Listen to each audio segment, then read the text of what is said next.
Bercerita tentang pembajakan pesawat penumpang, film ini diadaptasi dari kisah nyata. Kisah dimulai ketika pada tahun 1969, pesawat Angkatan Udara Korea sedang melakukan latihan. Tiba-tiba saja mereka mendapatkan panggilan tugas darurat dari pimpinannya. Tae-in dan Dong-chul kemudian mematuhi perintah di mana mereka harus menghentikan sebuah pesawat penumpang yang mencoba terbang melewati perbatasan Korea Utara dan Korea Selatan. Berkali-kali pesawat tersebut mendapatkan peringatan tapi Tae-in tak mendapatkan respon. Diketahui pesawat yang membawa 51 penumpang tersebut tengah dibajak oleh seseorang yang memerintahkan mereka untuk terbang ke Korea Utara. Tae-in pun lalu mendekat dan memeriksa. Di sana dia melihat beberapa penumpang memperlihatkan ekspresi meminta tolong. Tae-in juga melihat ke kokpit kalau kursi kapten kosong. Dan hanya ada co-pilot yang ternyata Tae-in sangat mengenalnya. Dia adalah Min-soo, teman dekatnya. Tae-in kemudian meminta Min-soo untuk segera berbelok sebelum melewati perbatasan. Pimpinannya meminta Tae-in untuk segera memberikan tembakan peringatan. Min-soo tak bisa berbuat apa-apa karena dia pun juga terancam. Jika dia ditembak, maka pesawat akan jatuh dan para penumpang akan celaka. Tapi beberapa mil lagi pesawat itu akan melewati perbatasan. Dan tentu hal itu sangat berbahaya. Sehingga pimpinan mereka meminta Tae-in dan Dong-chul segera menembak salah satu mesin pesawat agar pesawat tersebut bisa mendarat di wilayah Korea Selatan dengan satu mesin saja. Namun Tae-in sudah mendapatkan isyarat dari Min-soo untuk tak menembak demi keselamatan penumpang. Sehingga Tae-in lalu akhirnya tak mengikuti perintah dan pesawat Korea Airlines terbang melewati perbatasan. Setelah kejadian itu, Tae-in pun mendapatkan teguran dari atasannya karena tak menjalankan perintah untuk menghalangi pesawat tersebut. Tae-in menjelaskan jika dia tidak bisa mengambil resiko karena pesawat tersebut sedang dibajak yang tentu mengancam co-pilot dan penumpang lainnya. Tapi atasannya memberitahu jika tidak ada tanda-tanda pembajakan. Namun, Tae-in sangat yakin jika tak mungkin sahabatnya Min-soo dengan sengaja terbang ke Korea Utara. Atasan Tae-in meminta agar mereka tetap beralasan kalau senjata gagal fungsi. Akibatnya Dong-chul diskors dari penerbangan selama 1 bulan, sedangkan Tae-in diminta untuk mengundurkan diri. Waktu pun berlalu, pemerintah Korea Selatan berusaha melakukan negosiasi agar warganya dipulangkan. Saat itu, Tae-in dan istrinya pergi berkunjung ke rumah Min-soo. Mereka melihat kalau warga sekitar masih menuduh Min-soo sebagai mata-mata korut karena kejadian tersebut dan beranggapan jika Min-soo sengaja terbang ke Korea Utara. Namun di sisi lain mereka sangat senang kalau sebentar lagi Min-soo akan segera pulang setelah negosiasi antar kedua belah pihak berhasil. Yong-suk istri Min-soo sangat berterima kasih pada Tae-in karena sudah mengurus dirinya dan anaknya yang bernama Jeon-woo. Karena semenjak Min-soo tak ada, Tae-in dengan siap mengurus dan mengambil alih tanggung jawab Min-soo pada keluarganya. Keesokan harinya di zona militer, pemerintah Korea Utara akhirnya mengembalikan para warga Korea Selatan yang melewati batas wilayah. Para keluarga menyambut dengan tangis haru karena senang anggota keluarga mereka akhirnya bisa kembali. Tapi Tae-in dan Yong-suk sama sekali tidak melihat Min-soo ada di dalam rombongan. Ternyata pemerintah Korea Utara hanya mengembalikan 39 orang saja, sedangkan sisa 7 penumpang lainnya, 2 kru pesawat dan 2 pilot tak masuk dalam daftar pemulangan karena permintaan pemulangan mereka ditolak oleh Partai Komunis. Tentu saja hal itu membuat para keluarga sangat kecewa dan hanya bisa menangis karena mereka tidak akan bisa bertemu kembali dengan anggota keluarganya. Hal itu tentu saja membuat Tae-in sangat merasa bersalah. Media lalu mengabarkan kembalinya 39 orang tersebut, sedangkan 11 orang lainnya ditahan dan diisolasi lalu dibawa oleh Korea Utara karena mereka memiliki kemampuan khusus. Sementara si pembajak yang bernama Cho Chang-hee diberikan hadiah sebesar 2 juta won oleh pemerintah Korea Utara atas tindakannya yang sudah berani membajak pesawat Korea Selatan dan membawanya ke Korea Utara. 1 tahun berlalu, Bandara Sokcho kini tengah ramai karena banyaknya para penumpang yang begitu antusias untuk mencoba naik pesawat. Setelah pengunduran dirinya di Angkatan Udara, Tae-in kini bertugas menjadi pilot komersial. Rumor kalau Tae-in adalah orang yang bertanggung jawab atas ditahannya 11 warga Korea Selatan oleh Korea Utara tak dapat dihindari, sehingga ia diasingkan oleh beberapa pilot dan pramugari di sana. Para calon penumpang berasal dari berbagai kalangan. Mereka semua sama-sama antusias untuk menaiki pesawat. Sistem saat itu pun masih sangat seadanya dan belum banyak peraturan yang berlaku untuk menaiki pesawat. Tak ada check-in untuk menentukan nomor kursi. Mereka hanya akan berlari sekencang mungkin saat akan memasuki pesawat untuk mendapatkan tempat yang mereka inginkan. Kru pesawat menyambut para penumpang dengan baik. Hingga tak lama, keributan terjadi karena ada seorang penumpang yang membawa seekor ayam ke dalam pesawat, sehingga menuai protes penumpang lainnya. Tae-in kemudian keluar dari kokpit dan memeriksa ke belakang, dan berusaha membujuk penumpang tersebut untuk menjaga ayamnya agar tak membuat keributan, dan penumpang yang lainnya pun setuju akan hal itu. 비행기지에 출발하겠습니다. Pesawat dari Sokcho menuju Seoul bersiap untuk take off. Kapten Gyu-sik dan co-pilot Tae-in berhasil menerbangkan pesawatnya sesuai dengan jadwal keberangkatan. Para penumpang begitu menikmati penerbangannya. Nenek tadi pun kemudian memberikan sebutir telur ayamnya pada seorang pemuda yang bernama Yongdae yang duduk di sebelahnya. Dia kemudian bertanya mengapa Yongdae pergi seorang diri. Yongdae memberitahu kalau ibunya sudah meninggal karena kelaparan ketika Yongdae pergi ke suatu tempat, dan sekarang dia akan pergi mencari kakaknya. Tak lama gerak-gerik Yongdae begitu mencurigakan. Dia lalu mengambil sesuatu dan pergi ke pintu kokpit yang ternyata itu adalah sebuah bom rakitan. Lee yang tahu kalau itu adalah sebuah bom kemudian berteriak.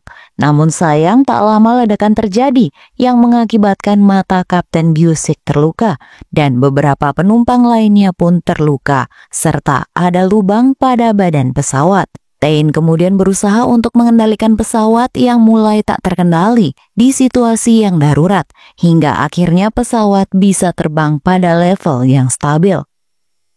Yongdae kemudian masuk dan meminta Tae-in untuk mengarahkan pesawatnya ke arah laut, yaitu arah ke Korea Utara. Tapi Tae-in ingin memastikan kondisi kabin terlebih dahulu.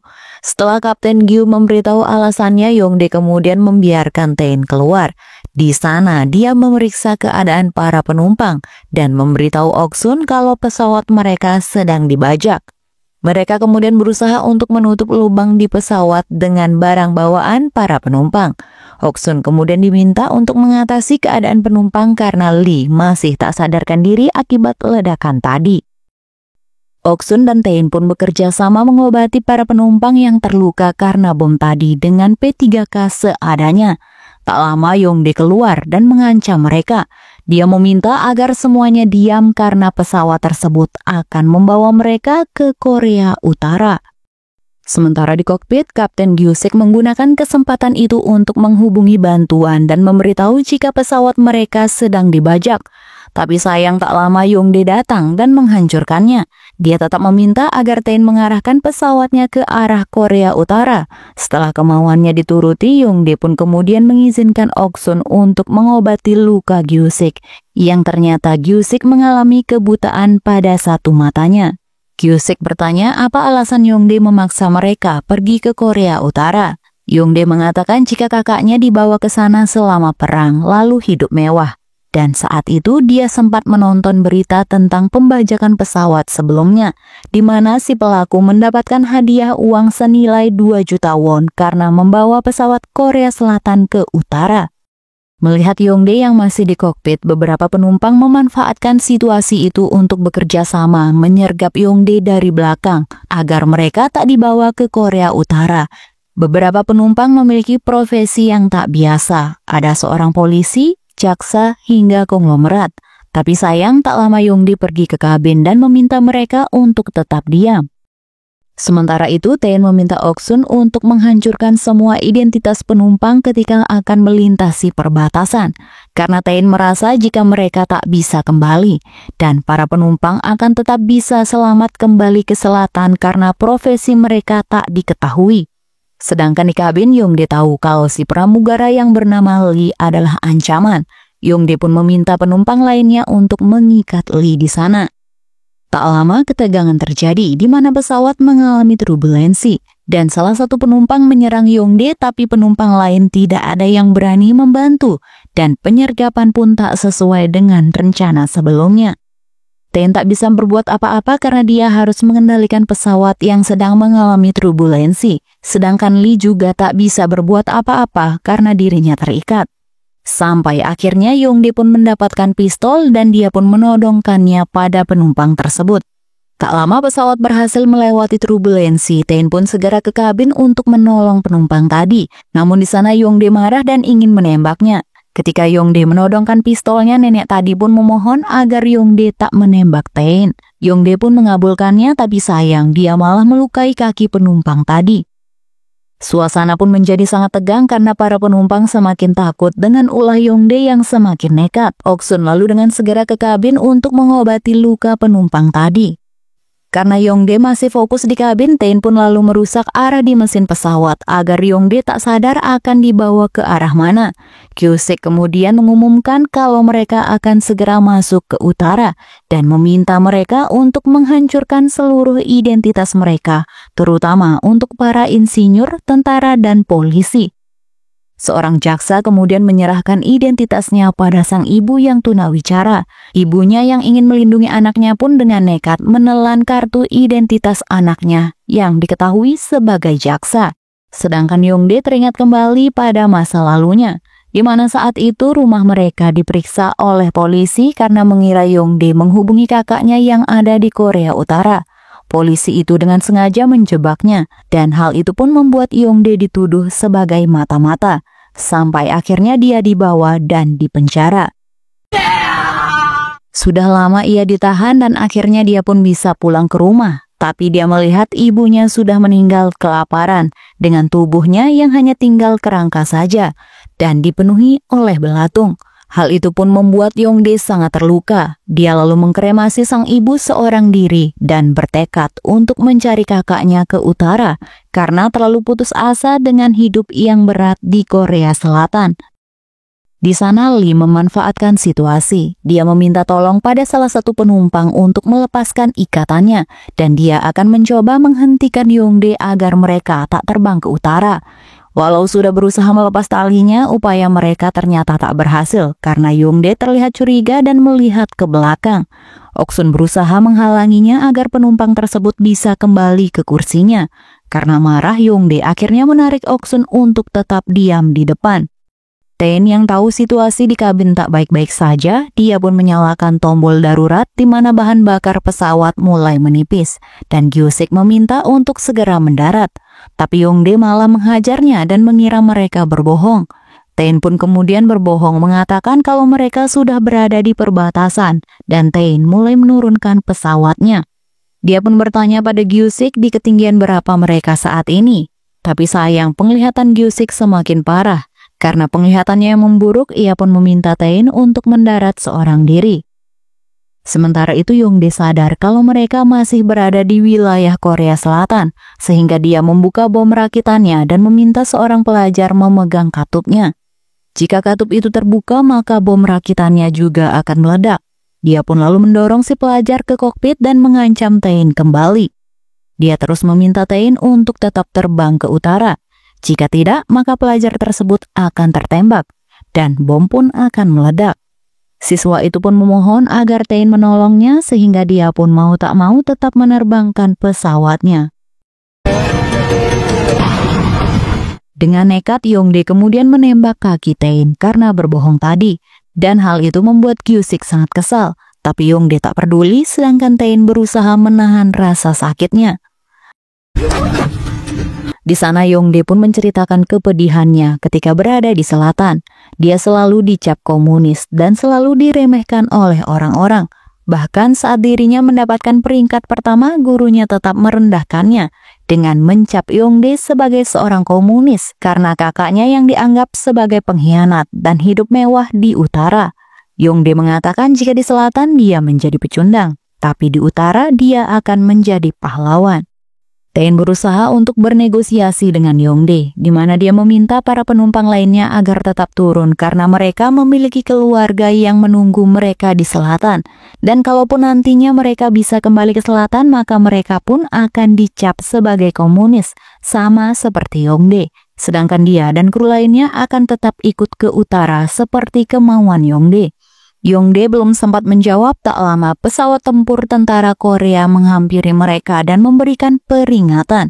Yongdae menjadi teralihkan dan Oksun menggunakan kesempatan itu untuk membuka tali rekannya. Sementara Gyu-sik meminta Tae-in untuk segera merubah radio mereka ke frekuensi darurat. Suara tentara terdengar, di mana mereka meminta pilot untuk segera berbalik arah, karena mereka akan melewati batas wilayah Republik Korea Selatan. Dan ternyata pilot pesawat tempur itu adalah Dong-chul, dan Dong-chul tahu kalau pilotnya adalah Tae-in. Tak lama pesawat angkatan udara memberikan tembakan peringatan, tapi Yongdae tetap meminta Tae-in untuk terbang ke perbatasan. Saat Yongdae keluar, panggilan Dong-chul dijawab oleh Tae-in. Dia meminta Dong-chul untuk tak menembak lagi karena hal ini akan membahayakan para penumpang.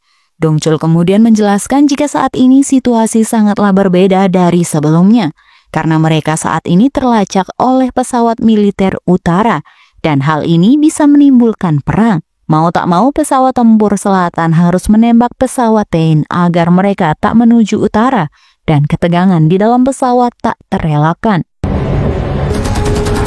Dong-chul kembali memperingati Tae-in untuk segera mendarat, dan Tae-in memberitahu kalau dia akan segera mendarat di pantai.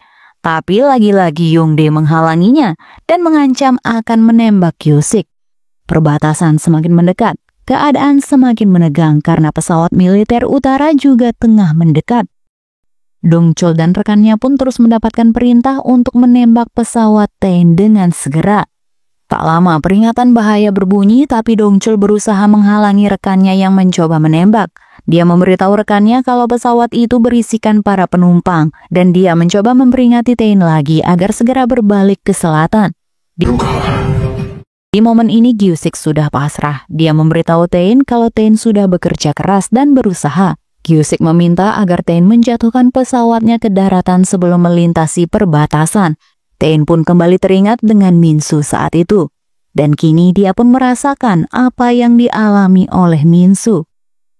Sebentar lagi mereka akan melewati perbatasan. Tae-in mulai beraksi dengan melakukan manuver berbalik yang membuat Yongdae terjatuh dan para penumpang diminta untuk berpegangan erat. Aksi ini pun nekat dilakukan agar mereka tak melewati batas selatan dan utara.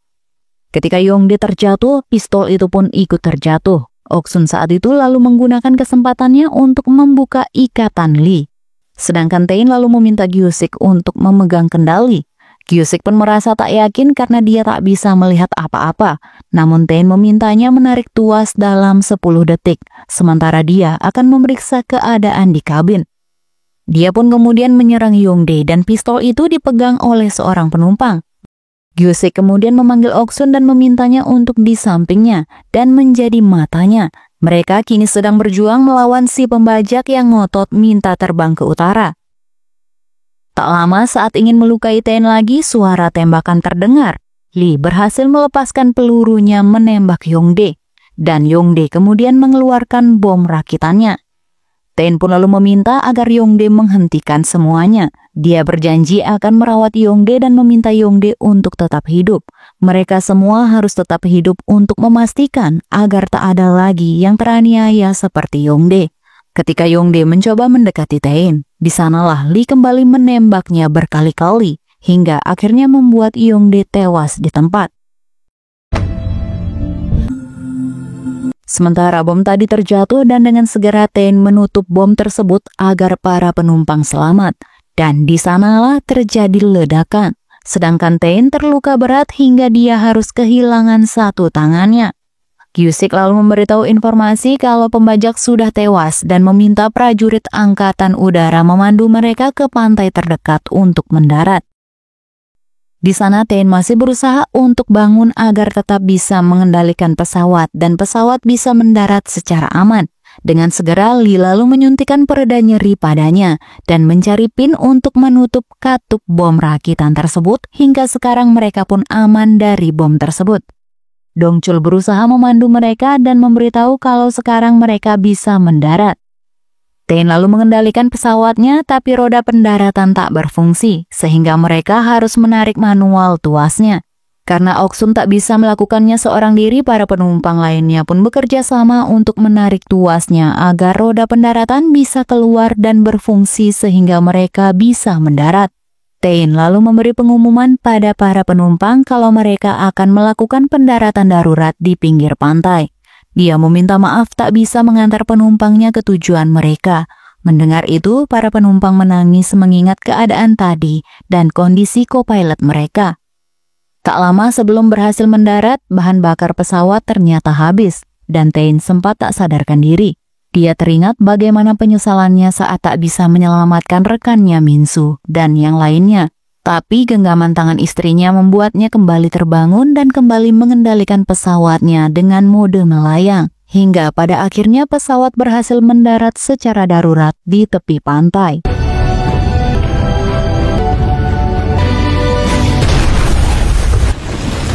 Kru pesawat kemudian membangunkan semua penumpang dan mengevakuasi para penumpang untuk segera keluar.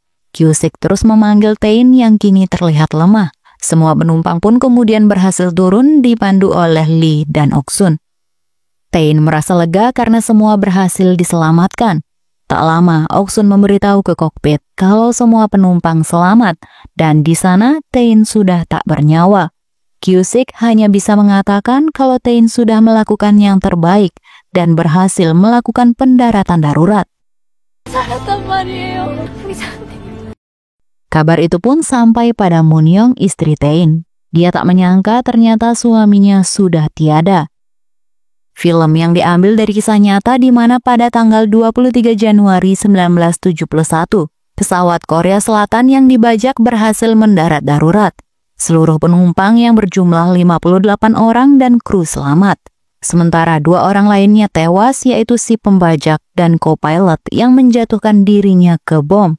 Sedangkan 11 penumpang dan kru yang diculik pada tahun 1969 belum dipulangkan hingga saat ini. Film ini wajib kalian tonton karena selain menegangkan, film ini juga mengandung bawang. Thank you sudah menonton sampai selesai. Jangan lupa dukung channel ini dengan like, subscribe, dan komen. Maci!